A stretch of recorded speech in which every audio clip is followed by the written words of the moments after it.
Hello and welcome to the Long Day's Journey to Film podcast. This is damn, I sound drunk right now. Hold up. All right. This is episode number 21, 22. I'm not really sure. Damn it. I should keep what episode we're at. How are you gonna cut this? Yeah, I It's might gonna not. be very difficult to cut this. Okay. We're in episode 22. 22. Yes. This is episode number 22. We will I'm Russ. I'm Russ, and here with my co-host Andy here. and with a special returning guest. Singh. Yes, we haven't had you on since the fucking Vanishing episode, right? Mhm. Wow.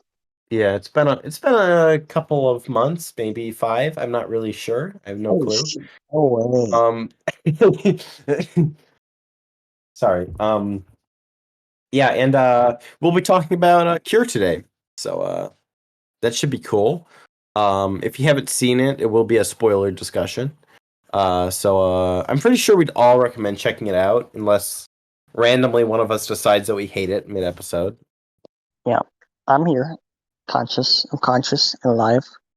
Yeah, and I'm here. I'm slightly drunk, and I'm hyped up on Red Bull, and I'm getting over cold. So if I don't sound like I'm at 100%, that's because I'm somewhere in there. So I'll sound better next episode probably, but for now, we should be good. Yeah, I mean, before we get right into the discussion, check out the YouTube channel. There's some exclusive content there if you want to check that out. I'm still working on my Blu-ray collection series videos. So that's a thing that I haven't done since December, but I'm working on that. And follow us all on Letterboxd. We're all on Letterboxd. And if you're listening to this on like Apple Podcasts or Spotify, give us a rating or a thumbs up if you're on YouTube, if you like, or not. It's just, it helps, get us recommended to more people. Algorithm. Algorithm, baby. Fuck it. What do we think of Cure? It is not what I was expecting. I want to start with that, I guess. Because I thought this was just going to be kind of, I don't want to say typical. I expected it to be good, but like, I just thought the plot was a straight up serial killer film and not so much the unique. I don't want to say like, I guess you could classify it as almost paranormal aspect, sort of. That makes sense. I definitely was not expecting that. What's the word I'm looking for? Connection. Yeah. In the film. So, at first I was kind of disappointed that it was going that route, but it eventually hooked me over the next few scenes as we were going through the paces. And I think I was finally hooked when, I don't remember the main character's name. Let's see. Takabe, I think that's what it is. Yeah, Takabe. Yeah. Hold up. Yeah, Takabe. I think I was finally hooked when he saw his wife hanging. I was like, wait a minute, this is different. Yeah. So before we get directly into the meat Spoiler. of the plot, this is Cure from 1997, directed by Kiyoshi Kurosawa. I've been wanting to talk about this film for a while. I remember bringing it up in the 7 episode when we talked about 7. I kept making references to this film because this is probably, if I had to pick one, this would probably be my favorite serial killer film, if you can really classify it as that. I have a lot to say about this one. So This is my third watch. I finally got my Blu-ray of it, which is there's only like a Region 2 Blu-ray. It's Eureka Masters of Cinema. So that was cool. I waited like 3 months for it. I'm not sure why the fuck it took so long for my Blu-ray to show up. What the fuck, Amazon? That God kind of damn it, sucks. Amazon. God damn it, Jeff Bezos. Yeah, what did we think of this one? Sing, what do you think of Cure?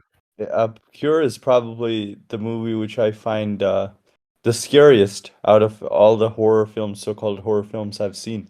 I mean, Yes. I thought The Vanishing was very creepy. I thought Possession was creepy in a funny way.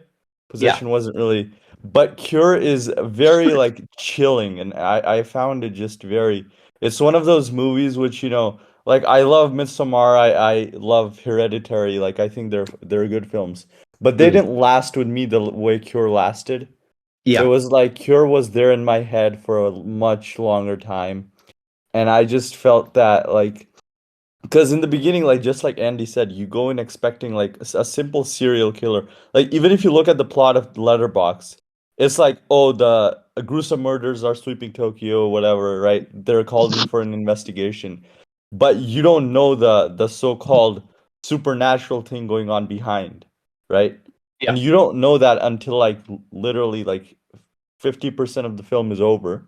You sense that there is something that's more than just, the guy who's killing people, who's named Mamiya.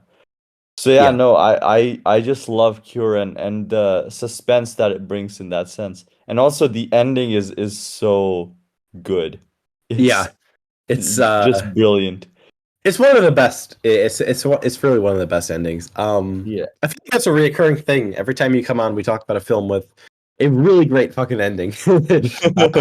Because the two other films we talked about when you were on both had great endings. And Possession also had a great ending. Yeah, Possession's ending was yeah, yeah. Possession, The Vanishing, and now Cure. Yeah, this is a film that really. The first time I watched it, I remember hearing a lot about it from just different places, just people saying like, "Oh, Cure is such a great underrated Japanese film," or I remember hearing like Quentin Tarantino really loved the film, which back when I was like really first getting into film, I was very much into Tarantino, which I still am. I still love Tarantino films, but I remember thinking like, "Oh, if Tarantino loves it, it's probably really fucking great." And then I also remember hearing Bong Joon-ho also is a huge fan of this film. So I just had this general like hype for it, and I eventually watched it, just thinking like, yeah, this should be cool. It's like a serial killer film. I like serial killer stuff. Both serial killer movies and like real life, true crime stuff. It's something that interests me. And I just remember watching it for the first time and like really loving like the first half hour, and then thinking that it kind of like started to get a bit uninteresting, and then it went in this entire different direction that just like blew my mind the first time I watched it. And yeah, it's like, and then after that, every rewatch, I've seen it either 3 or 4 times. I'm not really sure which one, either 3 or 4. And every rewatch is just every time it gets creepier. Every time there's like just more, to think about, more to find in the film. And yeah, it's a very complex film, which is something I love. And there's just so much here, and I really hope we get to kind of dissect it in a Do way. you want to start with the character of Takabe? Yes. That would be Uh, cool, yeah. let's see. What's the actor's name? Koji Yokusho? Yoku Yeah, yeah. Yakusho? Um, Let me see. Koji Yakusho, yeah. Koji Koji Yakusho. Yeah. Yakusho. Yeah. Yeah. He's quite a famous actor, actually. But Yeah, yeah. he's I see on his Letterboxd right now a couple films that I really love. Tampopo, Pulse, 13 Assassins, and Eureka, which is a very underrated film, which I'm a huge fan of. Eureka is shout out Eureka. That's a great film. Yeah. Yeah. Yeah. Yeah, we're And actually the film, yeah. Go ahead. oh we were actually originally gonna talk about Pulse as well on this Yeah. episode. We actually, maybe in a previous episode, we might have said we were gonna talk about both Cure and Pulse. If anyone was expecting that, this we just figured that we had enough to say about Cure that we didn't need to add Pulse in, because Pulse is a very dense film, and I'm not really sure. It might be a really long episode if we try to talk about both. So fuck it. We just figured let's talk about Cure. Yeah, I just wanted to bring that up since we didn't mention that previously. I was just mentioning the character of Takabe and what he is basically. So like you remember like the first time we get introduced to the character, we get introduced to him basically coming to the crime scene and him driving home. And there's this sort of weird music that plays when he's driving home, and that's when the film's name appears, Cure. And Yeah, it's like your first introduction to the actor is like he's just very depressed. He's like dull. He doesn't seem to be happy in any way. yeah, And his wife is basically she has like a mental illness. And actually that's how the film starts in the weirdest way. The film yeah, starts with his wife at her like one of her therapy or medical like sessions with her doctor, and she's reading a story. And yeah. yeah, Bluebeard.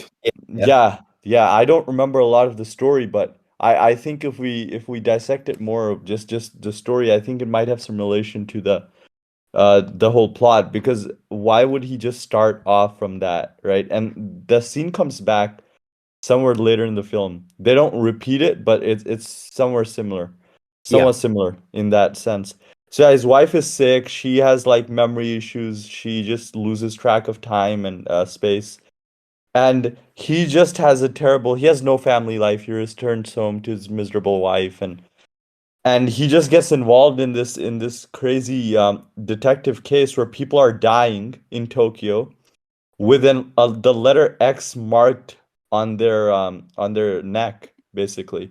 It's yeah, cross. It's yeah. like Into their neck. Yeah, yeah, carved into their neck. And the weirdest thing about all these murders is the people who murder are found next to the crime scene, and they don't remember what happened. They don't remember why they did it, how it happened. They just know that they killed someone, and they don't know why, right? And that's basically what Takabe needs to figure out is why is this happening, basically. yeah. Right.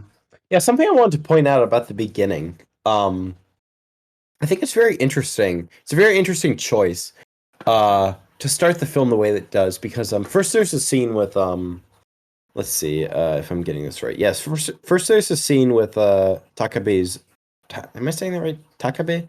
Takabe's Hmm. wife, and at like her appointment, or fucking with her with her doctor. Yeah, like Yeah. that, and then it cuts to the dude is like the first murder. I'm not sure if it's the first murder or if it's just the first. I mean, it's definitely the first murder we see Yeah.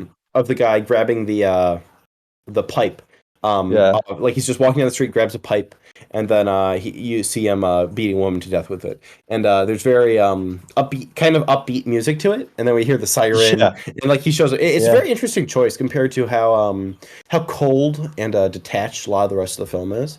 Hmm. Especially like a lot of the performances, it's very very there's a lot of like wide shot or long take like wide shots. It's not overly edited. It almost reminds me of a Michael Haneke film in some Hmm. ways, in a couple scenes. I'm always bringing them up, but yeah, it's I don't know, it's a very Hmm. interesting way to start the film, and I'm not Yeah. completely sure um the reasoning behind it starting like this, but I feel like Hmm. it's I feel like it's a very interesting way to start it Yeah. off. And yeah, Yeah. I'm not And sure. also, his wife is an important character in the film compared to what we think in the beginning. Like, she doesn't have a lot of role in the beginning after that. Hmm. But as the film goes on and we explore the character of Sakabe, his wife becomes such an important figure. Because if we think about, Mamiya is basically the killer who's hypnotizing people, mesmerizing people to commit these murders, basically. Yeah. And uh, when we think of what the detective basically wants and what the detective basically desires the most in his life, It's for him to be happy and to be free. But he Yeah. loves his wife as well. So there's this sort of dilemma. He basically wants his wife to be gone in one sense, but he also loves her.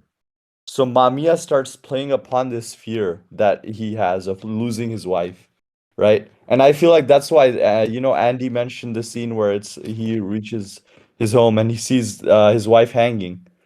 I feel like that's just a manifestation of his inner demons, which Mamiya brings out, right? Yeah. Because he basically wants his wife dead at his deeper core in some way. He wants his wife gone so he would lose all the stress he has, right? Yeah, it's like it's kind of like have you ever heard like someone talk about how someone has had like say someone has had to care for like a very old relative or like say someone's very old parent who has Yeah. like, they're very old and sick, and then when they die they eventually, they're sad, but they they Hmm. feel relieved in a way. It's Hmm. kind of like that. And the way it plays out, the film, it's very much a very very psychological thriller. It's not so much it's not a very standard type of like serial killer detective movie. It's like there's a lot. It's very more psychological than that. Not just for the main character, but also for all of the kind of victims in quotes. Because there's a lot of I would say like gray area in like who's really a victim and who's really like Hmm. um who's like, like you want to say like Mamiya is like the killer. He doesn't kill anyone in the film. He just Right. influences people. Even in a way like, the film is called Cure. The entire thing is kind of like, people are like so conditioned to act a certain way, and like they're expected to act and be a certain way. And I mean, I can't really talk from personal experience, but I know that in Japanese culture, there's even more a certain way that you're kind of supposed to um, act. Carry And yourself. yeah, there's like a certain societal expectation of how people are supposed to be. Um, I'm not like a expert on anything about this, but this is just something that I'm kind of vaguely aware of.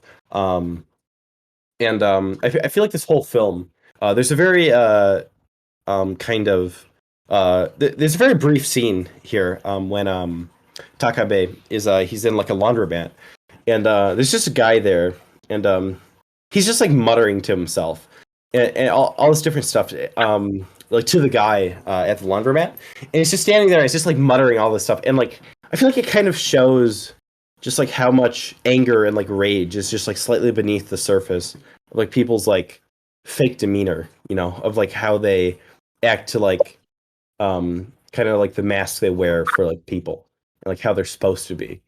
Um, They spell out the film to you in one of the opening scenes. I think it's the scene where they're looking at the photos from the first crime scene, and I think it's the same about the same time he says the devil made them do it. Uh, mm, Hmm. Bay's fucking what's the word? Compadre, his friend, Yeah, his his partner. That's the Sakuma, word. right? Yeah. yeah, yeah. Yeah, his partner is like the devil made them do it, and I'm kind of paraphrasing here because I don't remember the exact quote, but it's something akin to like maybe y'all can help me out here. Fuck, what's the goddamn? It's like they're not going to do anything that isn't already part of them. If Oh, that yeah, they makes won't sense. do something that's against their moral compass, or Yeah. Hmm. like you can't Yeah. influence someone to do something that they wouldn't do otherwise. With Yeah. through when Takabe when he brings up like a hypnotic suggestion, or like because he's like, maybe there's something, involved in all these cases, maybe like there's something that like he's starting to figure it out at that point. Yeah. um Yeah. There's some sort of hypnosis thing going on, right? Yeah. yeah. And Yeah. yeah, and This I is what makes me think that it's like that's the whole point of Cure, is that you know that you can't change like the moral compass and what people see as right and wrong. And in some ways, I feel like Mamiya challenges the whole moral compass we have. in the sense that, society makes us think that, okay, killing is wrong, this is wrong, this is wrong, right? But I think Mamiya is actually saying that killing is something that's inherent to us. And Yeah. I mean, let's be honest, without, taking the high moral ground, we've all thought of killing someone. Not in like Yeah. not in like a serious way, like not like plotting to kill someone. But Speak for if yourself. someone pisses you off so much that you just want them gone from the Yeah. earth, like you've been in, like somebody has fucked you over so hard, you just want to beat the shit out of them and like just make them disappear. That kind of thing, everyone feels that, right? And I feel like Sakuma just plays on the whole, like, you were talking about like the Japanese culture thing. He just plays on how people are so conditioned to just resist all these natural drives. Like people are so polite all the time and stuff. And he's in a way, he's kind of, if you want to take like a very like libertarian view from a political standpoint, he's kind of the hero of this film. Mm. Yeah. Because he's basically telling people to like follow their own like from like their self, to follow their own emotions and their feelings, Yeah. and not fall prey to like the whole social pressure and so on. But yeah, I that's why, because when Takabe is interviewing him, and this, not the interview, the interrogation part, right? The interview is the wrong word to use. The Yeah. interrogation in the cell, whatever. And Oh, that he just scene. I stands love up, this. and he just stands up and he presses his finger on Takabe's forehead, and he says, "Who are you?" And Takabe is getting so pissed off by them because it's so annoying, right? Like you're trying to ask him questions, and he's just like, he just presses his finger on Takabe's forehead and he's like, "Who are you?" Right? Yeah. And I think that he's just basically, it's Kurosawa's. I maybe it's too far of a stretch, but maybe Kurosawa, by making Mamiya like say this, is just trying to emphasize like how the individual in a society like Japan is totally lost, and Yeah. people don't have individual ideas and thoughts anymore. They just follow, right? Yeah. So Yeah. It's maybe that's why he's asking everyone who they are, because nobody knows who they are, and he's trying to make everyone like self-aware in that sense. I mean, yeah. maybe that's Yeah. not It's a exactly how I took it, but I mean, the um. way I saw it was more or less the hypnotism is the cure that leads to leads them to act on their innermost desires, which Mm-hmm. would be in Takabe's case, his getting rid of his wife. He might want to kill her, but morally he knows that's wrong and he won. But he knows that if she dies, he'd be free from her and he'd be able to be, happier in a Yeah. sense. That Mm-hmm. stress would be lifted off of his shoulders. And that's Yeah. what the cure is essentially. Yeah. It's Yeah. Yeah. Sing, like you were saying. I feel like throughout various Kurosawa works. Kiyoshi Kurosawa, not every time I say Kurosawa, I'm thinking of Akira Kurosawa. But yeah, throughout different Kurosawa works, he definitely I feel like Kurosawa. He always covers similar themes throughout his at least the films that I've seen from him. There's always like a lot of he always makes like genre films that kind of bring up bigger questions about like society and life, and definitely Japanese culture. It is a big one with his films. Whether it's like with like a serial killer film like Cure, or like a ghost film with like Pulse. Mm-hmm. Um, he always has like this is just kind of an interesting thing I noticed. He always has like either a married couple or a like isolated young person in his Mm-hmm. films. Every film I've seen from him, there's either a married couple or an isolated young person of some sort. That's just kind of a random thought. But he always brings up like these ideas of like being like um isolated or lost in like a kind of a bigger sense of like culture and society. And he says a lot of different things throughout his films, even though he covers similar themes. Mm-hmm. But I feel like in this one, like you were saying, kind of about like how it's like the devil made him do it. um Mm-hmm. I feel like the devil, in quotes, is really kind of the like uh very base level, like instinctual, primal, like human urge. Like you were saying, kind of how like at one point or another, everyone like wants to kill someone. Like even if you're not like actually like going out and like planning to like fucking murder someone. Um, like I feel like that's kind of what this is, like what he's doing with the hypnotism. And with the as the film goes on, you kind of find out more like the origins of where the hypnotism came from, with the like mesmer stuff, um which is a very interesting way for the film to go. It takes it in more of like a J horror, kind of like that late '90s, early 2000s, like J horror uh, type of like vibe, and kind of more in that direction. But it still kind of maintains that like psychological horror and like detective crime, like serial killer type thing, which I think it balances very well throughout the whole film. Um, Yeah, no, but just going off of Takabe, right? Because we've like talked about Takabe for like yeah, quite some time now. I feel like also we need to address like one important thing which appears throughout the film, and I didn't really understand what the meaning of that was. You know, in when Takabe investigates the house of Mamiya, yeah, yeah, and he finds all these books about Mesmer and how Mamiya studied all this hypnotist theory and shit, and yeah. he finds like a bathtub, Oh, with the and monkey. yeah, and there's like a what even is that? It's like a dead, rotten, like body of like a Mummified, twisted, yeah, like a especially twisted mummified. monkey, and I was like, what the fuck is going on there? And its arms are like it's Yeah, like it's crossed into crossed. like an X. Yeah, Yeah, right. yeah, Yeah. yeah. It's Uh, very weird, and I was just confused. Like, what does the monkey mean in that There's a lot sense? of symbolism symbolism in this film that kind of just is unexplained in a sense, except for, I mean, they do go into the cross thing a little bit, but it's never just there's not a direct answer, I would say, as to Yeah. why it's a cross. It's just a little Hmm. background as to Yeah, that but the cross I is the uh-huh. sign of the cure, rather. Hmm. Yeah. I would actually say that the moment where they explore the cross is actually one of the scariest scenes like seen. yeah. Because when they play the video of the woman being hypnotized by the cross, Yeah. Yeah. In the and 1800s or whatever.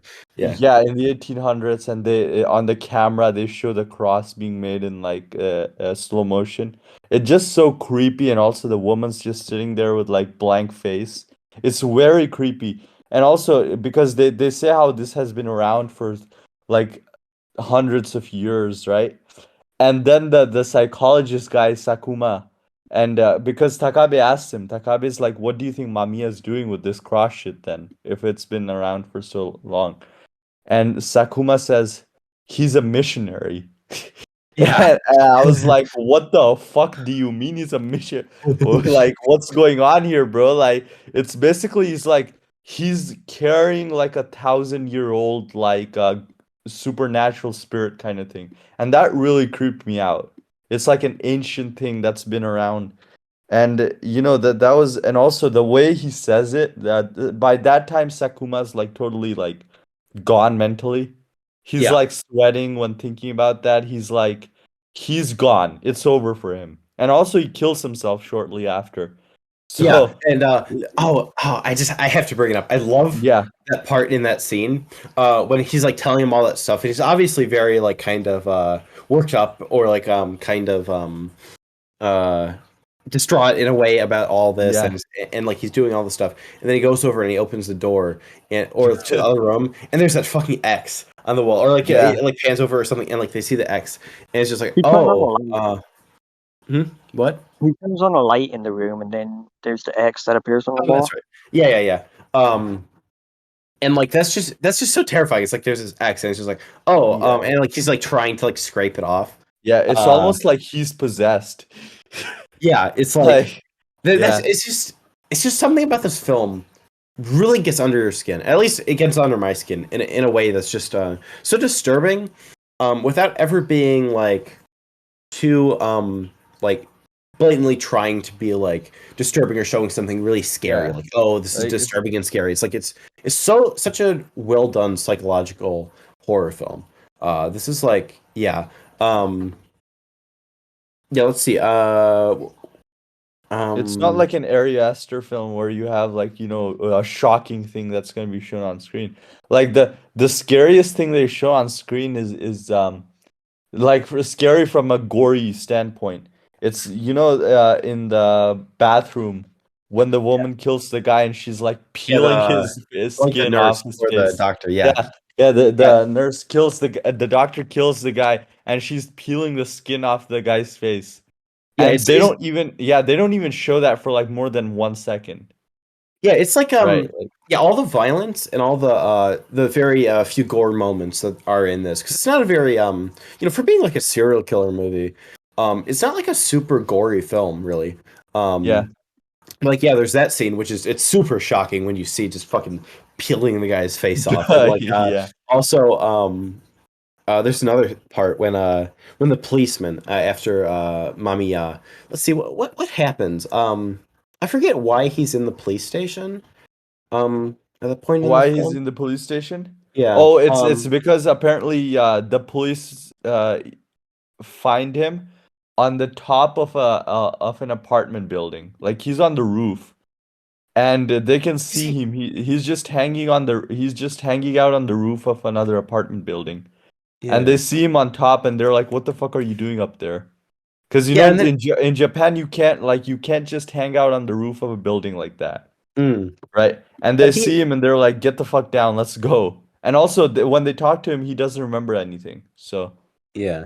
Also there's that anyway, I was gonna say, there's a scene after, when he does the this is I think the second time you see him doing the hypnotism type thing with the lighter, which yeah. is so great. I love those scenes. Those scenes are so well done with the it's just so subtle, like the little subtle things he does with like the lighter, or like when he says something. I think it's to the policeman. He says like something like he's sleepy or he's gonna take a nap, and you're like, yeah, it's just like all these like little things, or like with the nurse when he spills the glass of water. Yeah. Just the hypnotism scenes are so great. Also the scene with Takabe in like the cell, which I'll get to in a moment. I have a lot to say about that scene. But after the scene when he hypnotizes the one policeman, and it just comes out. You just see him like the policeman just walks out and shoots his the other policeman, like the guy who's like you assume that's like his like partner or whatever. He just walks out like shoots him in the head. It's just like so like casual and it's so well done. It's not super gory. You do see like blood on the ground, but it's like feels so realistic. It's like a very Yeah. it's a Yeah. very like I don't know. It's just so well done in the violence. The way the Yeah. Yeah. violence is Because executed. Mamiya leaves. And the next morning, this guy just puts his bicycle by the side of the police station, goes up and shoots the guy in the back of the head with zero emotion on his face. Yeah, And it's like a Haneke moment. It's like, the hidden cachet. yeah. It's like that kind of moment. It's like he just. Oh, sorry, cache So yeah, spoilers. let's. I'll probably cut that Oh, out. I want to spoil Cachet for anyone who okay, hasn't okay, seen it. okay. Yeah, yeah. Well, you can cut that out. But yeah, Yeah, like for the sake of the conversation, it's like shit happens, and you're like, oh shit. yeah. It's You like know? yeah. It's the way it's executed through the camera. It's just like it's it's like a shot, just like fuck. I can't think of the right word. It's not a still shot. It's like a fixed shot. Is that it? Where it's just like in Static, yeah. place. Like Um, completely static from like Yeah, it, afar. yeah, it's like a Yeah, very objective way of filmmaking where it's like it's not giving you a whole lot of editing or a whole lot of music during it. It's yeah, like a very just like here's what's happening and yeah. like It's the take what the you wind is blowing yeah and boom. yeah it's oh man it's such a yeah, it's such a great scene. Also, I was gonna point out it's a little thing, but the crime scene photos, when they have Mamiya in a custody, or like they're like questioning him because they're not like 100% sure, like, oh, he's the killer. I mean, technically he Mhm. hasn't killed anyone, but like they're questioning him, and Takabe is getting very frustrated. There's a great scene where he like throws the coffee on the window, like Oh yeah. yeah, there's like that, but he's showing him crime scene photos, and just the crime scene photos are like very realistic. Now that's just something I wanted to point out. They're like very realistic looking crime scene photos. Because sometimes in films, I feel like they don't get that right. Sometimes it looks like way too over the top. I don't know. That was just a very small thing I wanted to point out. And also something else that was great in during the like interrogation type stuff. When he says like, "All right, who is this?" and holds up a picture. It's like, "I don't know," and it's like, "This is you." Like, Yeah, that's a that's such very a good scene. yeah, Such a and good scene. And he's like, "Oh, that's me?" yeah, because he has Like, no idea, and what? like Yeah. also like our introduction to Mamiya, when he shows up on the beach. And like there's a dude just like hanging out there, and he just shows up. It's like so like foreboding, but like mysterious and weird. And like that whole sequence with like that, he's on the beach and he's like, where am I? He has no idea who he is. And then he's in the guy's house and he's doing like the whole first time we see like the hypnotism. It's like so just like chilling and creepy and just like foreboding of like what the fuck is happening. Because it's really not like a typical serial killer type film at all, like what you'd expect it to be. Mm-hmm. And like when you see the guy like throw himself out the window like the next day, like it's like Yeah. after he kills his wife. Yeah, it's just like, and like he's like having like a fucking like mental breakdown like when they're like questioning him in the hospital or whatever. Yeah. It's just like, Starts yeah, so weeping like uncontrollably on the ground. yeah. Yeah. Because it's like a lot of these, a lot of the murders, we really don't get like a solid explanation of like, why they did it. Like, why did he Yeah. kill the? I'm not Mhm. sure if it's supposed to be like, I'm like the first murder we see. I'm not. I thought it was. I'm not sure if they referenced it. Was it supposed to be like a prostitute or something that he kills? Like when he like kills her with like a like the pipe or whatever. Yeah, that's the first. Yeah. I read about that, and the reason for that was actually he killed a prostitute because he basically like what the reasoning was that he was releasing his sort of sexual frustration that women don't Yeah. want to be with him, and Oh he's like yeah. an ugly ass motherfucker basically. So Yeah. women don't like He's an him and incel. stuff. Yeah, he's an incel. So he's basically one of those like 40-year-old incels who think Yeah. that women suck because Yeah. they don't get Like any. So they're like women aren't intelligent, yeah, bro, like sorry, just because you get no bitches, like okay, right? And he's No, one of those people, right? no yeah. maidens. Yeah, and he's one of those people, so he just meets the prostitute and he beats the shit out of her. It's like So, yeah, actually that makes sense. And but anyway, I was gonna say the various murders we see throughout the film. And also it's at the beginning of the film when they say when he's investigating that murder, um it's I'm pretty sure, yeah, it's implied that it's like there were more before this. Like this wasn't like the first one. Like this was yeah. like this has been happening, which is an interesting way to starting to, because they're like, like they're trying to find like something that connects them other than like the X, carved into them. But yeah, like there's the prostitute at the beginning, then there's like the why the dude kills his wife. It's like it's not really clear like why he Mhm. kills his wife, but then like Uh-huh. or like the policeman. It's like obvious Yeah. that like the guy is like frustrated with his I'm not sure if it's like his partner or like who, the guy he's working with. He's envious of his partner, I think. Yeah, Because and there's this scene where it's like Mami offers a cigarette yeah, and the other officer doesn't take it because he's like very on time, on duty. He's like he's yeah, just gonna follow the rules. And this guy's just lazy and he's not, like doing much. So he just takes a cigarette. So in that moment, you kind of see that there's one guy who's ambitious and dedicated and who's basically in terms of a position of power is over this old guy, right? He's yeah. higher up, so he's just jealous of his like authority and the power he has Yeah, basically. and also the nurse, before we see the scene when mommy um like hypnotizes her, um Yeah.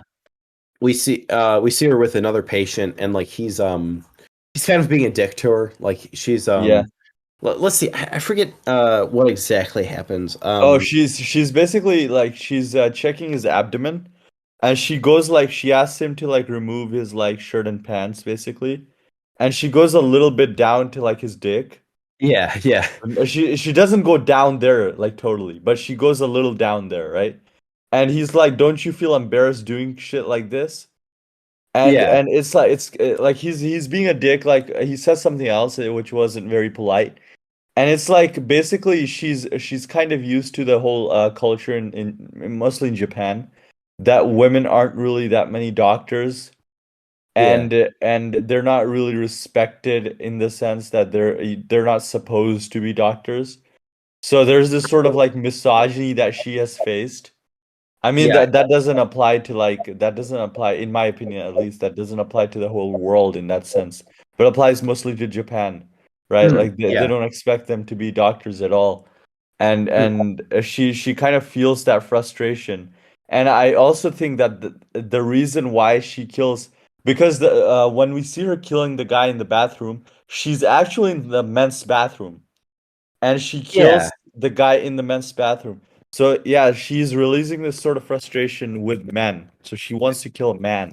Yeah, it's kind of like the inverse of like the first kill we see, or the first murder we see at the beginning. Like you were saying about the kind of sexual frustration with like the man towards women, and that's kind of like Yeah, another type of frustration towards like from a woman towards men. Yeah, yeah, yeah. that's Because she feels like she's been oppressed by men as a society, basically. yeah. So she wants to beat the shit out of men, and Mamiya just encourages, not encourages, makes her do it, basically. So Yeah, yeah, it's like I was saying earlier, it's kind of like reducing someone down to like their most like primal instinct, or like their most like yeah, yeah, it's yeah. yeah, Sending and us back to the Stone Ages, you know?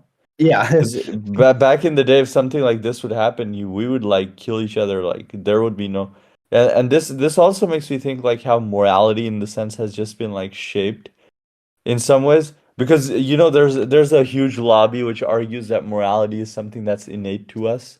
Like Mhm. we know right and wrong. We know this is right. We know this is wrong innately. We have a sense. We're born with it. And I can see why that's also a reasonable argument. I just don't agree with it because I don't think people back in the Stone Age, if they killed each other, they felt bad about it, you know? Yeah. Yeah, Like it's yeah, like back in the Stone Age when they were killing animals all day and they were killing each other. I don't think they went back home and they couldn't sleep at night out of guilt. They slept peacefully.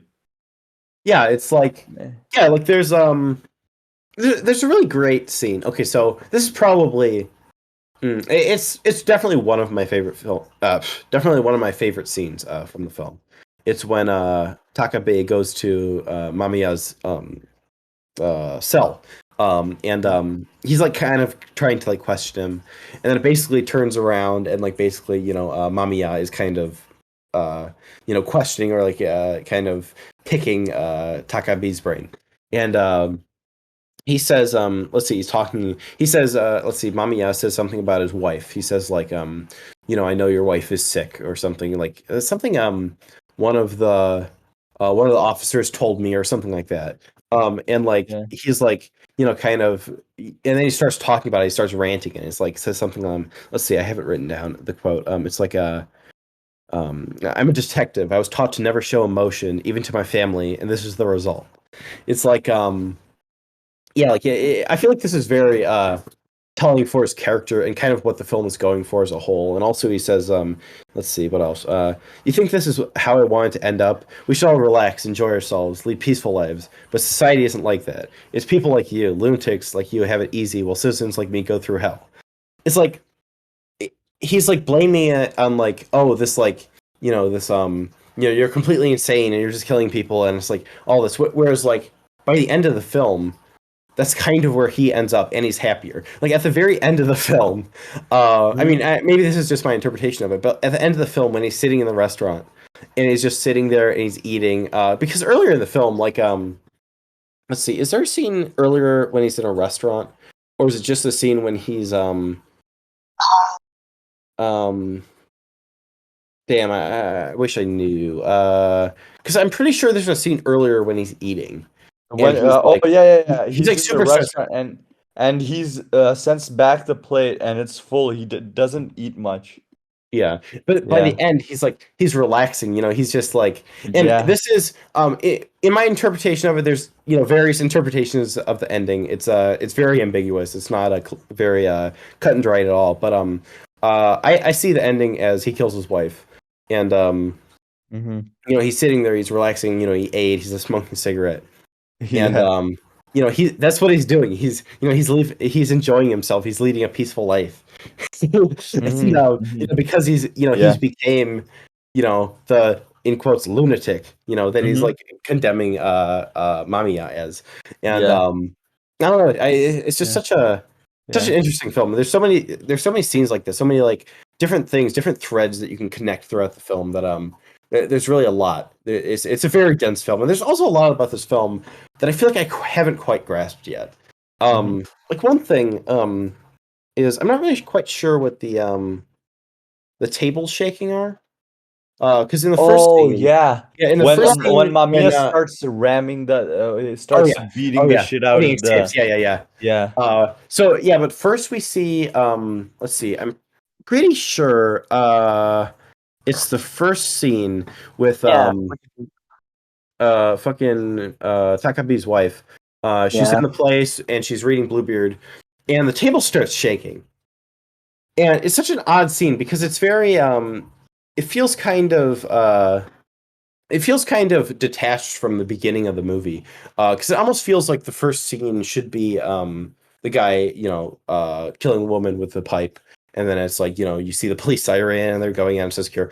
But I feel like that scene is very important, yet I don't get it. Because first off, the Bluebeard reference. She's reading Bluebeard, which I'm not sure if you're uh familiar with Bluebeard, but it's like there's a dude Yeah. who he kills his wives who disobey him. I'm pretty Mm-hmm. sure, and keep their bodies hidden in a room, and then she finds it, and then she ends up killing Bluebeard. Right? I'm pretty sure that's how the story goes. Yeah, in the end, the daughter kills Bluebeard. Yeah, Yeah. yeah, I feel like that's very thematically important, but I'm not quite sure how that relates to everything else that happens. And yeah, also, the shaking table, it happens then, and then it happens later, like you said, when he's before he escapes. He's like yeah. in He's prison slamming the rod on like the or the chair. Yeah, ventilator. Yeah, yeah, or the and chair. Yeah, the chair. Yeah, yeah, and there's yeah, the yeah, you see all the people. There's like a security guard, and I'm pretty sure you see a couple other people, and they're all yeah, kind of like in a trance. yeah. So it's almost as, but I'm not quite sure what that is. I'm not Yeah, quite. Maybe that's more of like the supernatural side of this film, which maybe we can get into a bit more to talk about the mesmer stuff and like how that kind of is almost like I said earlier, it kind of brings in like this like J horror type stuff. But yeah, I'm not really quite sure what that is. Also, I'm not quite sure what the phonograph or uh-huh. it's just there's some things in this film that I'm still kind of confused about. I feel like I understand it a Yeah. bit more better each time I watch it, but there's still I stuff I'm confused about.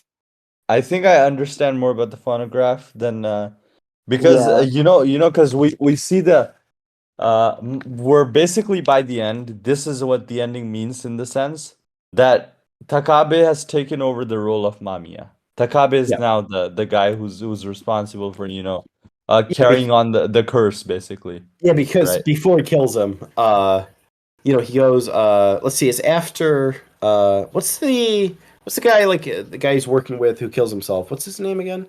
Sakuma. Yes, Akuma. Yeah, he after he dies or after he kills himself, which is interesting in and of itself because he doesn't kill anyone. He just kills himself, Yeah, which kind of shows that it's like you still have control, after you're hypnotized to like kind of make a because he's very obviously, there's a fucking accident in his apartment. He's like very obviously yeah, under the influence of Mamiya. yeah. unless he was But killed. that's what I'm wondering though. Hmm.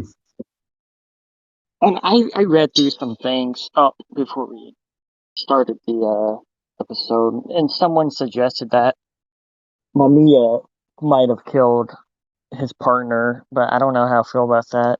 Because I mean, the time frame kind of does line up, but I don't feel like I don't know. I don't know how I feel about that. I don't quite believe that. Yeah, I also I don't think that he actually like personally I don't think that Sakuma was hypnotized by Mamiya. Hmm. Okay. I think the reason he killed himself was by the end he was so I think he just developed a fascination for the whole hypnotism thing in the first place. And then after he developed a fascination, he grew so obsessed with it. And when he realized it, I think maybe there's a chance he got hypnotized by the video. Hmm. Yeah. Well, I don't know for sure. But Mamiya never did anything with Sakuma. You need to remember Mamiya that. was also a psychology student, as Yeah, Yeah. I was guess he never did really interact with him, did he? Yeah, Yeah. he needs to have some sort of interaction in order to basically hypnotize because he's using the lighter in the first place. So, and he never does that with Sakuma. He does that with Takabe. So you we can say oh he's possessed before, but he never has any sort of proper interaction with a Sakuma. So Yeah. that's the I thing. didn't think of that. Yeah. Yeah. Also, the phonograph, we're just talking about the phonograph. I feel like, okay, according to me, at least my perspective, is that despite everything, Takabe isn't basically hypnotized until the end. Hmm. He's hypnotized by the phonograph, and the reason I think that is because if you remember one of the scenes where Mamiya tries to flick on the lighter and Takabe just stops him, he like Yeah, it just just throws slaps it it. out. Yeah, Yeah. he just slaps the shit out of him. So Mamiya doesn't really like get the time to basically hypnotize him. So I was like, okay, it didn't really happen there. But if you listen to what the stuff is on the phonograph, it's a lot of cryptic, weird ass messages. Like I'm pretty um sure. Yeah, like what is on the recording? If I have the script right now opened, so I can pull it out Hmm. and um we can see what's going on there. I mean, my interpretation of the whole phonograph thing is that they were basically okay. So I disagree with the fact that you don't think Takabe was hypnotized because I think right before he shot um Mamiya, he did the X very it was very quickly, but it's kind of left up to suspicion whether or not that actually worked or not. I mean by the end I do think I mean by the end he obviously is possessed by or possessed by Hmm. whatever the cure is. So I Yeah. read it as he was possessed and then to possession or whatever kind of led him toward the phonograph as just like he had it was a dream, wasn't it, of the house in the first place that he saw? You see the like it's like a barn. At least it looks like a barn. It's Yeah, just like a it's kind of like a building. it's like a You garden. Yeah. see Sakuma. He has like a he's in like a he has like a vision or like dream state. He's just like this weird like dream state type thing Yeah, where yeah, he yeah, sees yeah. it and you see the old man like the mesmer standing in it. And then later, when That's a Takabe's creepy there. ass scene, Oh, it's dude. so That's fucking creepy. fucking And then when creepy scene. Takabe gets there and Oh, there's and a he sees fucking the curtain. picture Oh, hanging. holy shit. And yeah, Yeah. and he sees it and you see it behind the curtain and it's so fucking creepy. And then he moves as just the picture. Shit's fucking terrifying. Like it's Yeah, just there. But honestly. I was gonna say Honestly. about the when Takabe is I wouldn't say possessed. There's definitely a supernatural element to this film, but I wouldn't say it's quite um I don't know. Possession. Anyway, I mean, A it's more of spirit. like a Yeah. hypnotism type Yeah. element of this film. I would say like from the very beginning, or I mean from the very first time Takabe interacts with Mamiya, he's already in his head. Just like and like especially the scene when he goes to his cell. And like you said, he turns on the lighter and he slaps it out of his hand. And then he's sitting there and he's like opening up talking all this personal shit about like, his wife and his life and all this stuff. And then the let's see, it's the water starts dripping from the ceiling. Oh And you yeah. just see this like darkness on the ceiling, like this dark spot.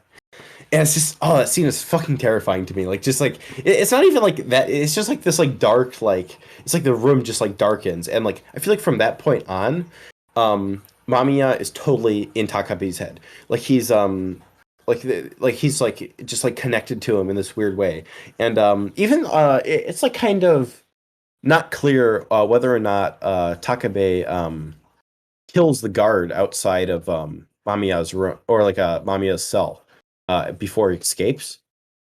Yeah. Yeah, but like I feel like that's the point when he starts really being kind of having control over Takabe. And also by the end, I feel like by the end it's not so much he hypnotizes him. I think it's more of he gets him to become after his death, after Mamiya, after he kills Mamiya. He after that he is the uh fucking A messenger. messenger. Yeah, the yeah, Yeah.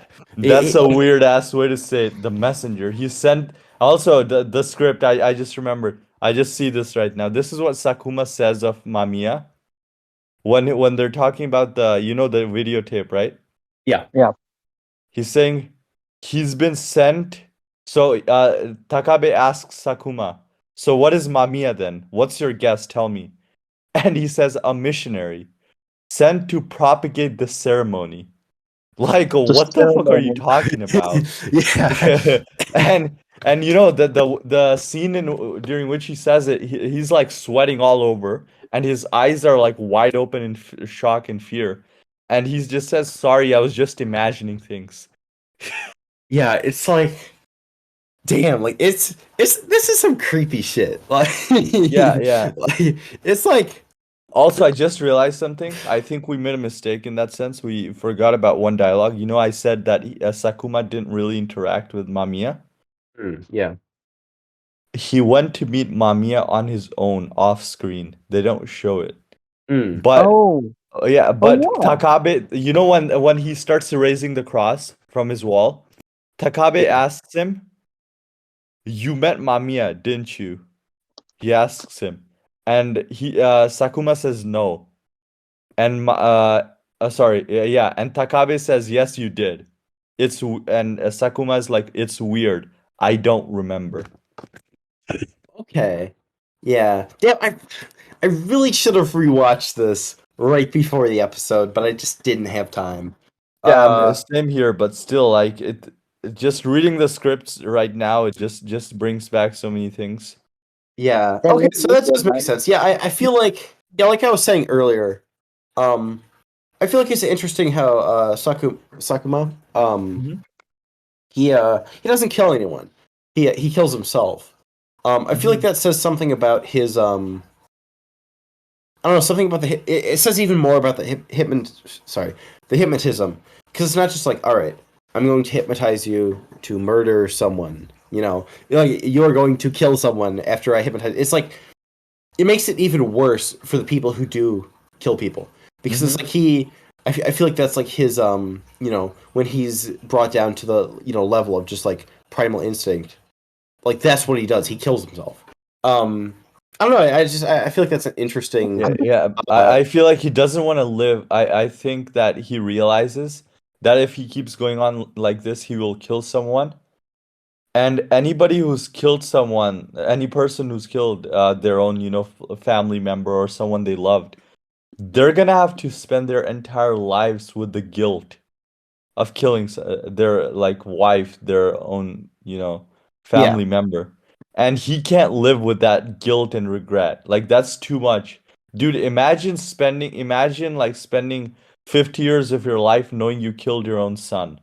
Like yeah, that's painful. That's like old boy shit right there, dude. yeah, Like that's painful, man. and yeah, like that. I feel like he just wants to prevent that sort of guilt and pain in his life, and he just decides to end it right there. And also, I just realized something. The way he kills himself is very peculiar, and they mention it in the film. Because he kills himself by cuffing himself to the. I need to find this. He cuffed himself to the pipe. Yeah, yeah. Yeah, he cuffed Yeah. himself to the pipe. And he strangled himself and he'd cuffed himself to that pipe, which is weird. Yeah, like cuz also because the pipe thing shows up a lot in the film. It shows Mm. up when the guy beats the prostitute. It shows up. Do you remember the scene where they show the tunnel cars driving by and there's like a light that's flickering on the side? This is Yeah, the first scene of the movie, and there's a pipe, right? yeah. Yeah, so it's like the pipe is showing up time to time. No, it's like And it's a if I might be wrong about this, but it's Takabe is walking and he sees like where the pipe was taken, where that the guy beat the woman to death in the beginning. I'm pretty Mhm. sure that's what it is. He's like, I forget at what point it is in the film, but he's walking and he's like at that same spot. Uh-huh. Yeah, but yeah, I'm not sure what significance like a pipe has to do I with the think this whole conversation's gotten me thinking. I think I kind of figured out the monkey thing. monkey. Mhm. The monkeys were I always forget his name. Fucking what is it? Mamiya, Mayema, whatever, Mamiya. Mamiya? Mamiya. I always Mamiya. say, I keep thinking it's Mayema. They were the monkeys were basically his experiments with the hypnosis. Is what I'm thinking Oh, okay. because Oh. that makes sense to me because I That's feel yeah, like that's he was interesting. obsessed with the whole thing, and then he conveniently has monkeys outside of where he's staying. For Ooh. that's never. Why are they there? We don't know yet. It's Yeah. just And I don't think. Bad. I So I guess if mean, we really want to get I don't know, fucking philosophical. That's not the right word. I'm not sure philosophical is the right word, but you can always say like, he's experimenting on monkeys and maybe it had the same, same type of outcome as a person. You could say it's like, because people are just Mhm. like glorified monkeys. Something. I'm not sure. I'm sure there's something. Yeah, I Maybe there's mean, yeah. something there. I'm not sure. I mean, Uh, Yeah, the that's the weird thing about because yeah, Andy, like this is really interesting because they do all these tests with guinea pigs and stuff, and monkeys are like the closest thing to the human beings we have, right? yeah, And his I think whole aim was to achieve to do it on human beings, but he wanted to test its effectiveness. And yeah, I feel like that could be a reason. Yeah, yeah. and Also, there's can we just talk about also one more thing? Like, do yeah, you sure. remember at the end when this is probably the second scariest scene of the movie for me. It's just before the ending scene at the restaurant. We are in the mental asylum where his wife is, Yeah, and we just see this we're the hallways are dark and narrow and shit is oh very yeah, creepy already. And you hear the sound of like iron drrrr, like that, right? And the nurse turns to the back and she sees Takabe's wife on a wheelchair with X marked on her chest. yeah. And that's such a creepy ass creepy scene, plot. dude. And it's such a brief shot too. Yeah, It and doesn't yeah, linger, and it's so. yeah. Actually, the first time I watched it, I had no idea what the fuck that was, and I was like, "What the fuck?" Like, Yeah, you have I didn't to give it understand a it was the second. wife. Yeah. Yeah, And yeah, it wasn't until like the second time I watched, it's like, oh shit. yeah, yeah. Yeah, but No, because I saw the picture on IMDb after they have like a shot of it, like and it's really fucking creepy, man. Because a weird It's thing is her eyes are like closed, mm, and the X is like totally like across her, even up to her face, and it appears like her face has been slit open in a way from the eyes. It's Yeah. very weird. I also love uh the scene. I'm not sure. It's slightly before it's towards the ending. When Takabe is in his house and I think his wife is like sleeping or she's like in another room. Just sees Takabe grab a knife and then it just cuts. And then they're in like a it's like a bus. Oh yeah, Um, the it's, flying it's bus basically. Yeah, it's like they're in like the clouds. It's such a Yeah. weird, like surreal scene. But like Yeah, and just they're that shot of traveling to him, Okinawa. yeah, Yeah. but like just like that shot of like when he grabs the knife then it just cuts. It's so great. It's like I'm not even really sure how that plays out because it doesn't like he like drops her off at like the mental institution and then Yeah. like later on you see her like murdered Yeah. after he kills Mamiya and it's like kind of Mhm. uh you know Mhm. implied that he he's like the missionary now or like he's the not missionary, Mhm. that's not the right word, but he's the I've written down in my notes Mamiya is a magnet. I don't know what the fuck that meant. I think that was something I was reading like various interpretations of the film, and it was something Uh-huh. about him being like a magnet for like people and like with the hypnotism and stuff. But I'm not quite sure. Magnet for demons. Or it was Yeah, something. It was something about yeah, a yeah. magnet. Because you know what Sakuma says about hypnotism back in Japan during the time, when he shows that video back in the old Hmm. days. Also, one more creepy thing I just realized: the woman they show in the video being hypnotized in like 1898. Yeah. Yeah. Police records show that she was murdered. She was arrested for the murder of her own Oh yeah. son. Yeah. That shit is a fucked up. Okay, that's straight Yeah. up messed up shit. Yeah, dude. And yeah, so he says that they called hypnotism in Japan back then soul conjuring, like Yeah. bringing back Oh spirits and yeah. The shit. soul conjuring Yeah. line is great. Also, Yeah. there's that line. Let's see. What does Mamiya say? It says something. My insides are outside. And my what was? It's something like let's see. What's the? It's like my insides are out. All the things that used to be inside me now they're all outside. Yeah, and my insides are empty. Oh, it's such a great Yeah, line. but yeah, I Yeah. can see all of the things inside you, doctor, but the inside of me is empty. This guy is jacked. Yeah. He Thanks is to fuck. jacked as fuck. Yo, red pilled. Legit. It's oh man, it's a yeah. Anyway, Andy, what were you saying? Some you were gonna Oh say something, but I cut you off because yeah, I wanted with to the say that. monkeys. A little thing to go further with the monkeys. The monkeys are always the mummified monkey corpses Donkey. are always around a shower head. And there is kind of, we haven't mentioned it yet, but the whole water is also used as hypnotism Hmm. Oh yeah. Yeah, with the a glass bit. of water and the water from the ceiling. Yeah. Yeah, so I Yeah. was, I'm not, I haven't fully pieced it together in my head as to how those would exactly connect, but they're always around shower heads and shower water. And there's the lighter, which is fire. And there's that scene where like the tub is filled with like this blackish water. Oh yeah. And I Yeah. assumed it was basically like it happens when the roof is leaking onto the lighter and it kind of leaves behind this residual like blackish water type substance. Like Yeah. suit. Yeah, and that yeah, Yeah. suit basically. And you see that suit in that scene where Takabe visits Miyima, and also the doctor lady is wiping it off the wall in her fucking hospital room or whatever that place is. Yeah, that's what the X is basically made from, the suit kind of material. Yeah. Yeah. Yeah.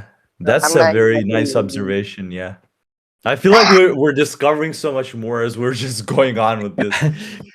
There's yeah, there's just there's a lot to this film. Like I said, there's like the first couple times I watched it, I was super fucking confused and I wasn't really sure what to make of it. But I loved it. Like I loved every second of it, and I loved how fucking unnerving the whole film is.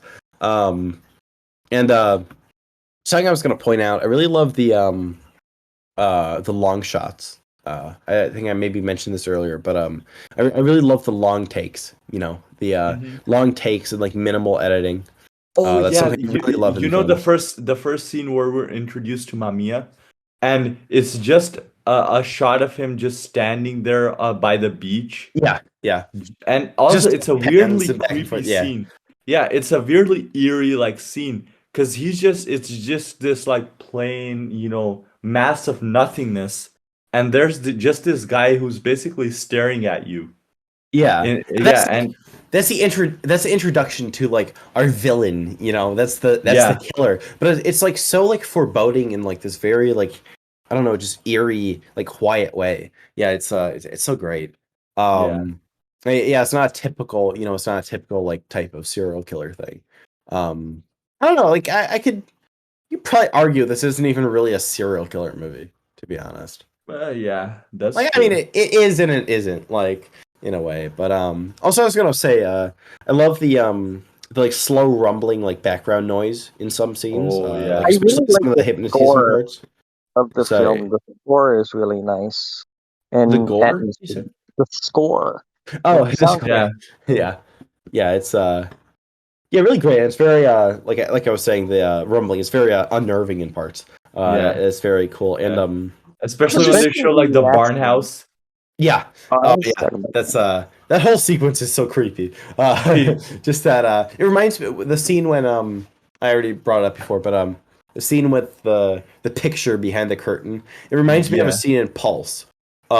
Which I want to talk about Pulse at some point. We have to talk about Pulse at some point now, because there's a lot of discussion to be had there. But like, it reminds me of a scene. Wait, have either of you seen Pulse?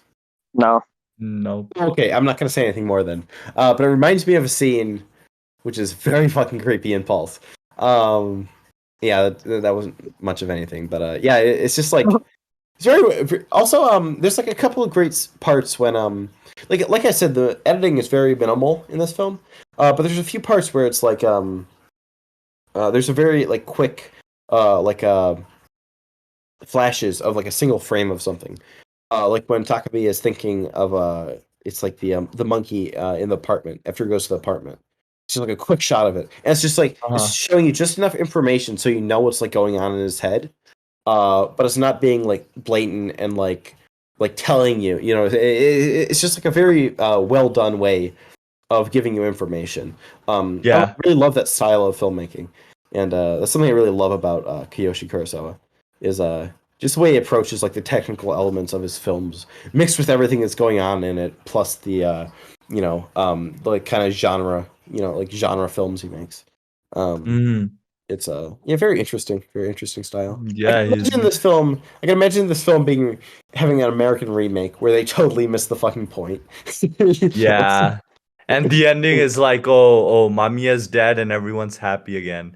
Like, Oh yeah, it's like yeah. fucking the Vanishing remake. They like Yeah, yeah. they kill Everyone's Mummy and then they're happy. like, hell yeah, he's Yeah. dead. The reign of terror is over now. Yeah, yeah. Also, I Yeah, just realized we spoiled the vanishing. well, fuck the Vanishing remake. Fuck the Vanishing remake. Fucking Yeah, fuck that shit. I'm still yeah. pissed off about the ending of that fucking Vanishing remake. Oh man. Yeah, but here the originals is the original. I feel like is just like Cure for me. Yeah, it's The whole feel to the film. It's very. I feel like Cure is more creepy throughout, yeah, but Vanishing is also very good. It's the same kind of horror, which isn't really there's not a lot of shock element. There's not a lot of stuff going on the screen in that sense. yeah, But you know that something like fucked up is going on, and you don't know what it is, and it's like kind of like the Blair Witch Project. yeah, yeah. It's very Yeah, ambiguous horror, and very yeah, psychological, which I love. yeah, Um, exactly. so how much more do we have to say about this? I'm sure there's more I can say. I'm sure as soon as we're done recording, I'll have more. I'll think of that I'll have to say. But like, how much more discussion do you think we have to say, or should we kind of get on with How our do you ratings think and stuff? the quality of discussion has been so far? I think it's been good. I think we had a good discussion so far.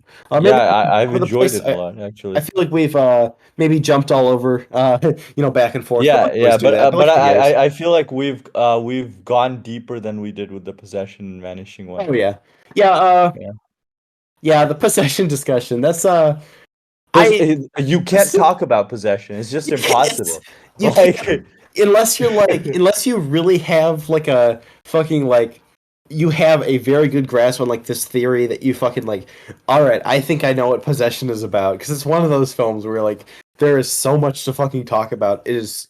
Yeah, we talked about it twice on the podcast, and both times I kind of didn't really say shit. Like, we talked for like, yeah, because at it's least like, oh, each this episode. happens, but we don't know what that means. We Yeah, don't know it's what it like, means. and like I'm not saying that in a bad way. I mean, I love the film. It's my favorite horror Yeah, film, but like that's yeah, it's a film that's very tough to talk about. But I feel like I feel like we have had a pretty good discussion about Cure so far. yeah. I mean, like there's always a lot more to discover. I mean, I'm sure every time I rewatch this film, I'll get more out of it, which is something I love about films. Like it's just like some of my favorite things in this Hmm. film. It's like the between like the great performances, because they are really great performances, even though some of the characters are very emotionless. It's like Yeah. pretty great, especially what's the main actor's name? I said it earlier. Uh, Koji Yakusho. Yakusha. Yeah, Yeah, he's great in it. Like the way he because like it almost feels like a yeah, trope, like the kind of like frustrated detective who's working yeah, on a serial killer case. Films like Seven, films like yeah. everything that wanted to be Seven. Like that's a very kind of tropey type character. I Hmm. feel like he does it in a way that's very it doesn't feel over the top. It feels very justified how frustrated he is with it. And like I don't know, it's just really great performances. I love the complex layers to the story, just how much is going on in it, and the minimalist editing and like long takes, Hmm. the gore and like disturbing ideas. Everything is just like so much about like what I love in films is so much is in this film, and just every Yeah. time I watch it, it's just I appreciate it more and more. Hmm. So like, yeah, how Also, much the more do you? acting, just commenting on the acting, I feel like okay, like most of the role he does is like depressed, frustrated detective, but he has these really like insane bouts of anger Yeah, when he basically like he's about to punch Mami in the face, and yeah, when he I my favorite like this scene got me laughing a little, which wasn't the best place to laugh, but when he shoots Mamiya. And yeah, Mamiya draws the cross and he just shoots him. He doesn't let him finish. And if you see see the face that Takabe has when he shoots Mamiya, it's that face which is basically die, motherfucker. yeah, It's like please just die. Like it's like why won't you fucking die? That's what he's like. That's why he shoots him with like 20 bullets. yeah. He like He's fucking like pieces the clip in him. yeah, he's like, just die right now, please. I swear to God. And you can see the frustration in his eyes. Like you can literally feel it. And I thought that was such a like in a way that was so funny because all those memes with Yoda, like die trash. Have you seen all those memes? Yeah, yeah. I think I know what you're Yeah, talking like die, haha, die trash. about. And it was just like one of those scenes, and I was like, yeah, like the acting is really good it's just in the eyes, like it doesn't show on the face all over the place, but it's Yeah. good. And also, I feel like his wife did a good role in acting, to be Oh honest, yeah. because she Yeah. plays this dumb, like sweet woman, but though when she gets lost and stuff, like it's very convincing their whole relationship, how it's really bad. Oh yeah, and like the Yeah. scenes. Yeah, like you said, like when she's just like she's walking someone and she just doesn't realize where she is. Yeah, yeah. And Who also would you say is the best actor apart from Takabe? I would feel like I think it's Sakuma, to be honest.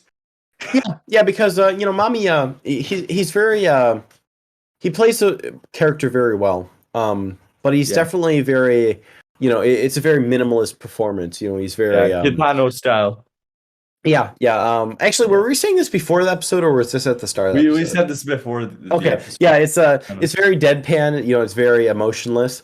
But there's Yeah. a good way to do that and a bad way to do it. There's like a way to do it where it feels like purposeful and like I think he does it very well. I Yeah. haven't seen this haven't seen the actor in anything else. I don't really recognize anything. For some reason he's like credited his character, even though he's like one of the main characters in the film, he's like the very like bottom. He's credited at the very bottom of the Letterboxd. I'm not really sure why. But yeah, I Yeah. don't recognize anything else he's been in. But yeah, like in this, I think he plays like that, emotionless, detached Yeah. character very well. Yeah. Um, Oh yeah, he's at the bottom. He's Masato Hagiwara. Oh my god. Yeah, and people who are above him are like what? Like people who show up once in the film? yeah, like I don't know why. Yeah. I mean, that's just a letterbox thing, I guess. Yeah. But the But gotta give respect to the rating though. People be recognizing its worth. It's 4.1 on Letterboxd, so yeah, that's yeah, that's good. yeah. I know Bong Joon Ho said this is one of Bong his favorite Joon-ho said films. it's like Bong Joon-ho's like favorite horror film, or Yeah, something. I mean, And I could not to totally see. forget Martin Scorsese.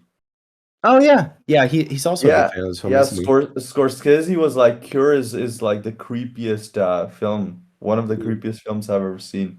I So remember that seeing was a good. quote, yeah, like a quote from him in the trailer.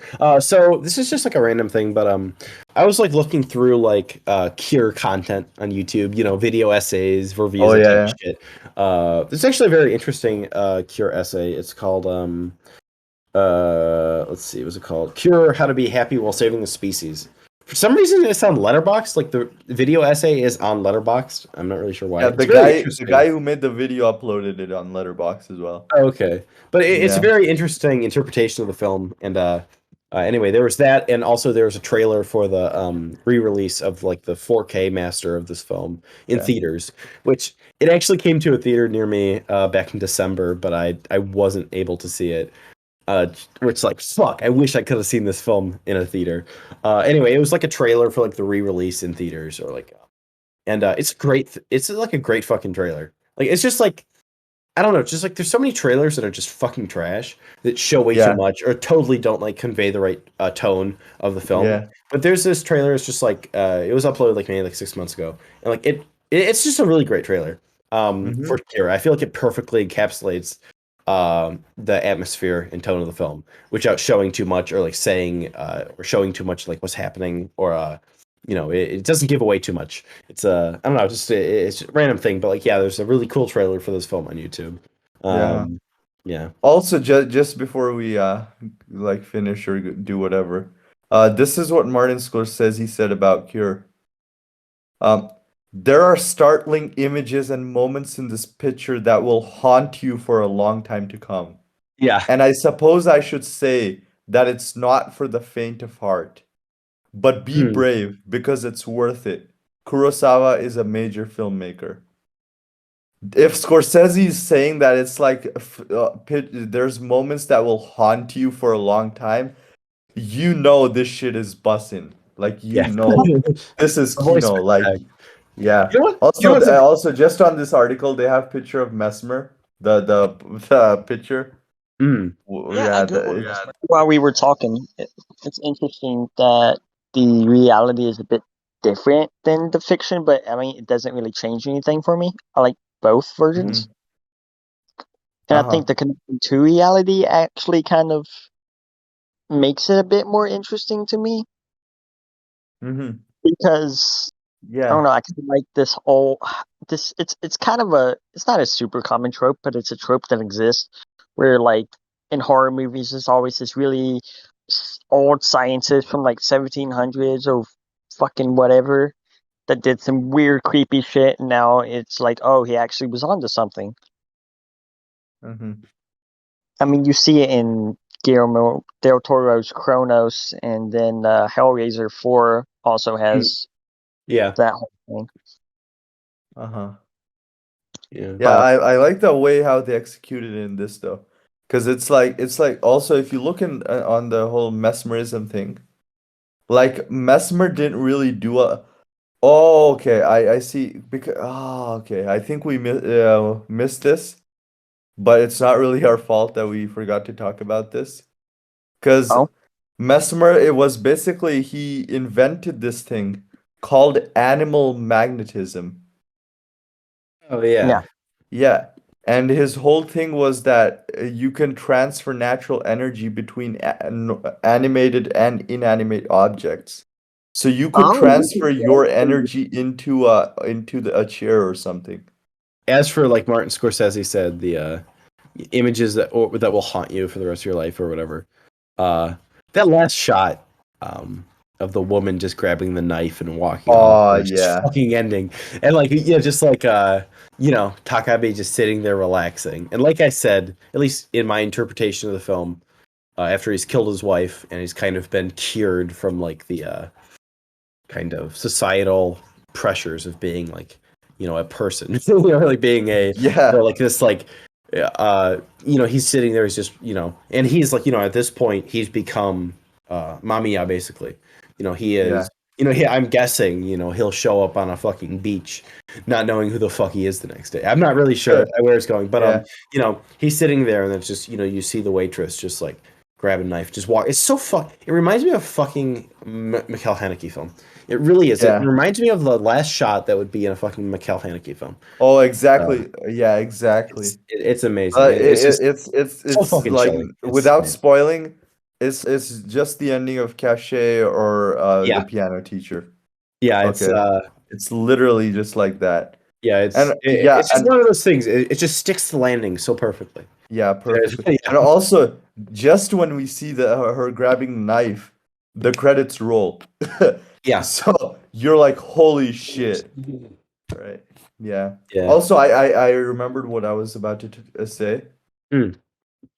I think this is a thing that he uses like throughout the abandoned buildings.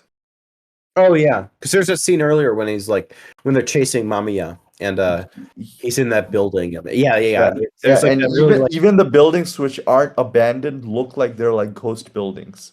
yeah. Okay. And there's like the chase scene is like Hmm. it's very odd because it's like very it's not like exciting. It's like very detached. You just Yeah, see him like running it's through the like a like funny the scene.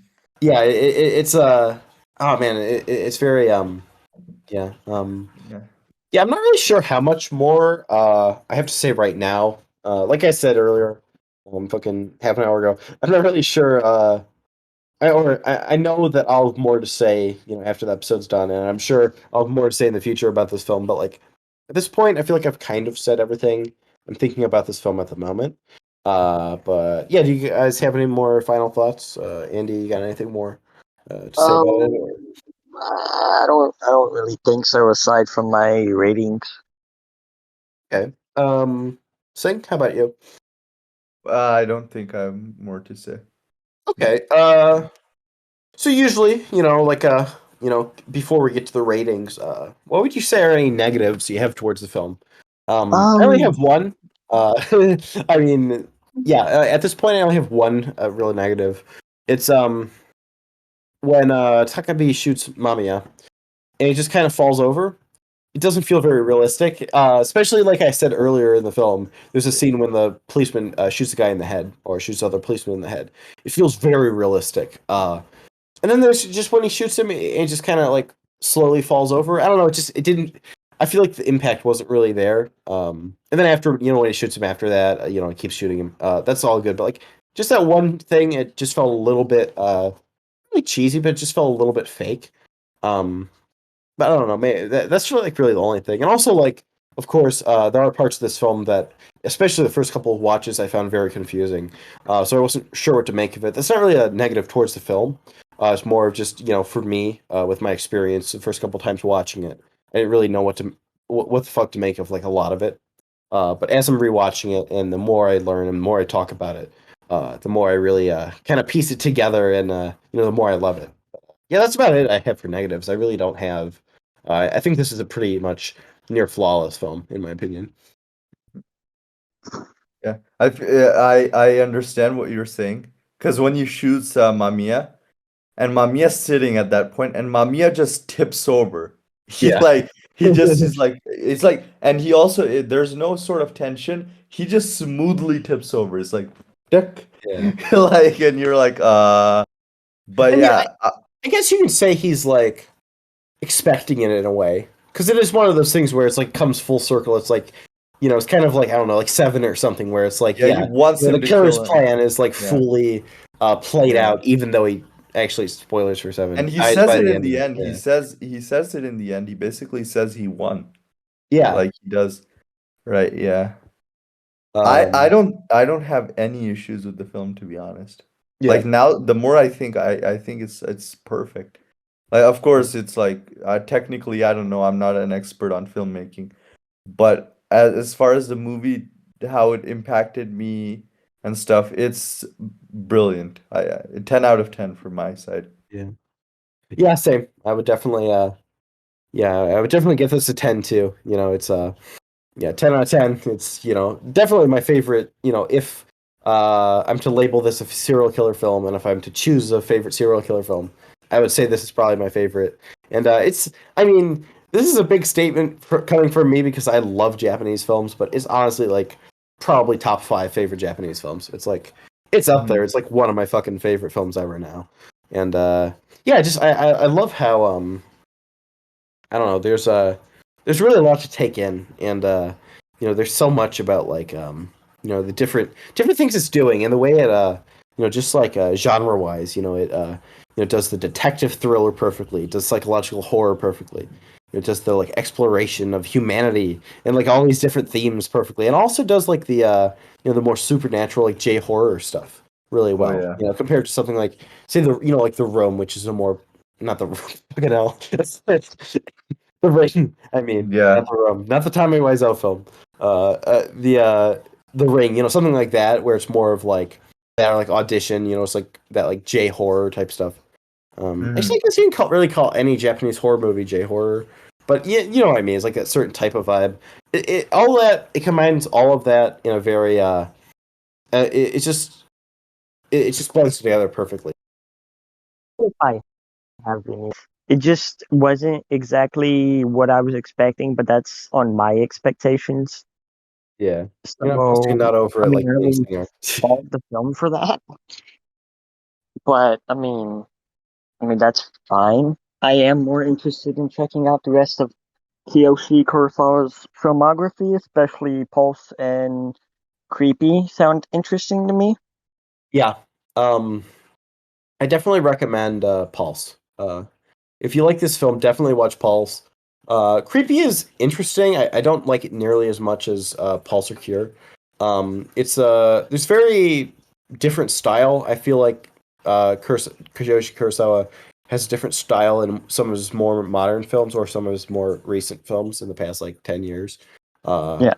but yeah, also Seance it's a TV Oh movie yeah. actually. I watched that. I was gonna try and watch a whole bunch of films before we talked about Cure, which we've been trying to do this episode for several months now, but the scheduling just didn't line up. And I've been trying to watch. I was gonna try and watch a whole bunch of Kiyoshi Kurosawa films, Retribution, Doppelganger.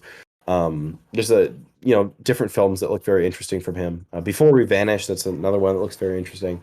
I didn't really get to watch those, but I did watch Bright Future, Seance, and Tokyo Sonata. Um, and Tokyo Sonata is very interesting because it's kind of a comedy. It reminds me a lot of American Beauty. It's kind of like a Japanese version of American Beauty in some ways. I know American he's a Beauty, Sigma Kino. yeah, that's a great film. Legit. Yeah. Yeah, yeah, fucking yeah, man. Kevin Spacey. Yeah, nah, it's one of my favorite films. Yeah, It's so good. I need to rewatch it. It's been a couple years since I've seen it, but I remember really loving it. That's a good Yeah. film. I'd like to talk about it at some point, but actually, American Beauty and Tokyo Sonata would make a really fucking great double feature to talk about on the podcast. Oh, that would be nice. Family, tense Like drama. Yeah. dysfunctional, like family dark comedy with like Yeah. yeah. Anyway, I don't know where I was going with that. Yeah, fucking Seance by Kurosawa. That's another film that's super fucking creepy. Like that's Hmm. like there's some parts in that like fucking creep me out. And same for Pulse. Pulse is Hmm. that's yeah, very He makes some really great films. Yeah, for How sure. about Retribution? How's that? Oh, I haven't Have you seen that yet. I haven't. Okay, Yeah, I was gonna try and watch yeah, Retribution and Doppelganger, yeah, but I didn't yeah, get to those. I have them downloaded on my computer, so I'll watch them at some point. yeah. But All of them are rated very high, like yeah, compared to like a horror film. Because the horror films like J-horror and stuff, their average rating is like 3.2, 3.3, most of them. yeah, But all of these, like most of these films are like 3.6, 3.7, which for a horror film like J-horror is very nice, considering the amount of people who watch these films in the first place, yeah. right? They're yeah, very interesting. How also I noticed that Koji Yakusha Yeah. Yakusho he shows up in a lot of Kiyoshi Kurosawa films. Um, and similar Mhm. type of characters too, just like Shows up reading in some of the this movie called descriptions. Charisma, right? Yeah, I was actually just about to bring that up. Yeah, it's Yeah.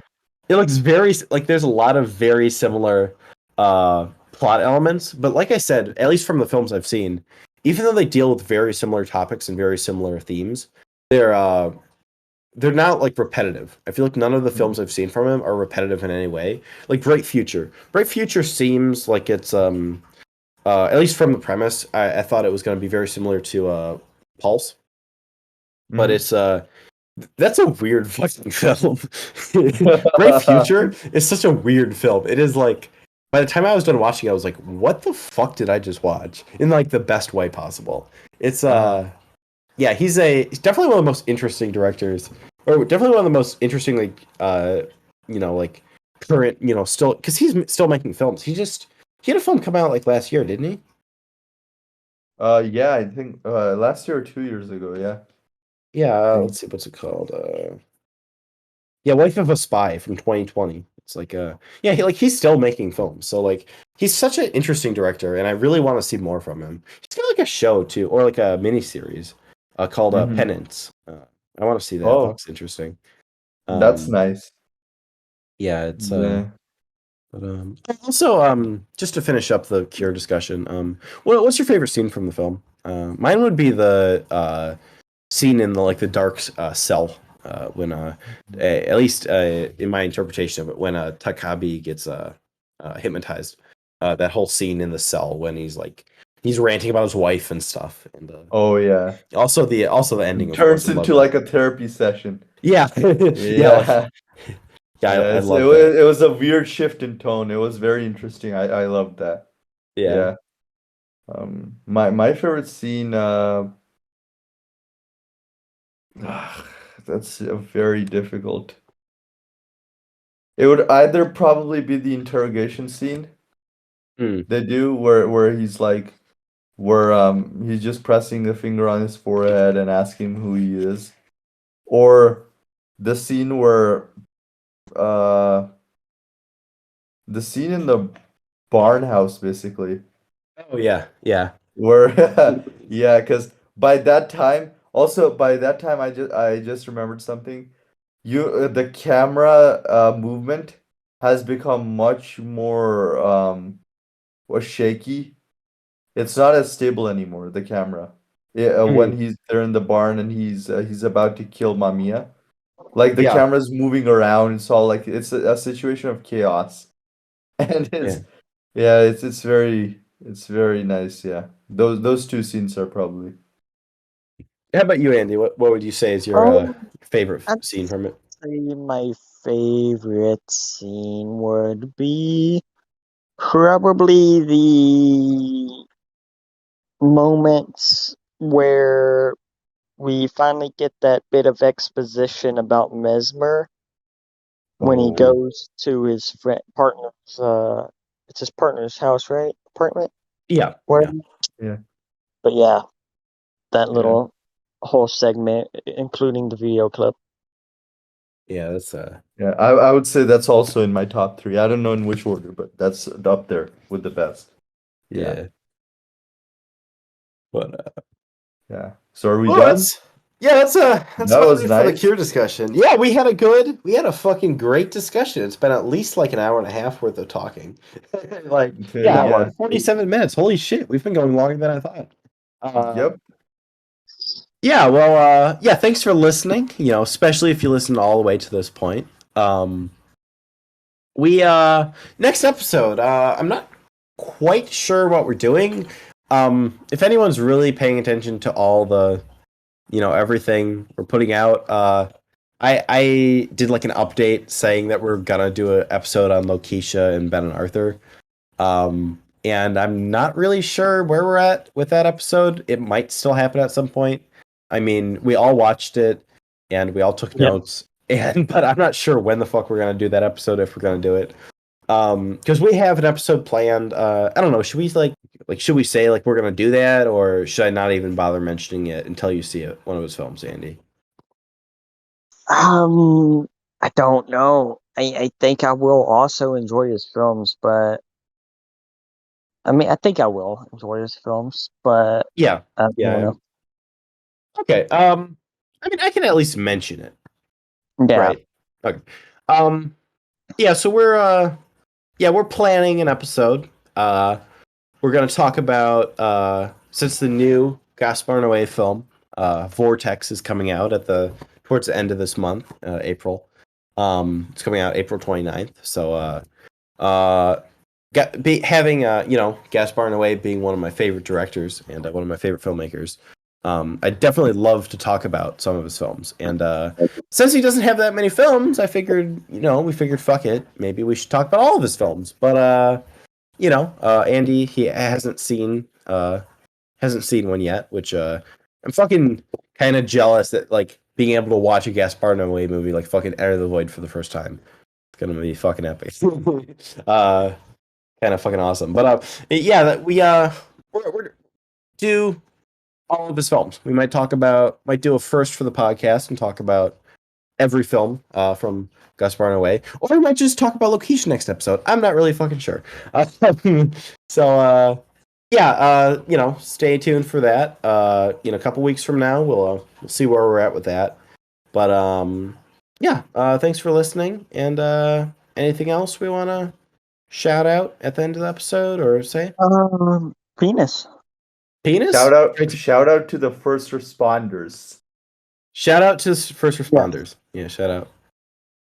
Yeah, thanks for coming on, Singh. It's we've been, like I said before, we've been planning this episode for a while, and I really didn't want to do it without you coming on because I know you're a huge fan of this film, and I'm glad the scheduling worked out, so we got to do it. And thanks for coming on. I hope you can, come back again at some other point. That would be fun. My pleasure. Thank you. Yeah. Well, yeah, that's about it. See you next episode. Whenever and whatever that may be about. So,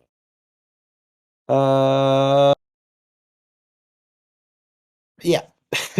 Peace out. Peace out.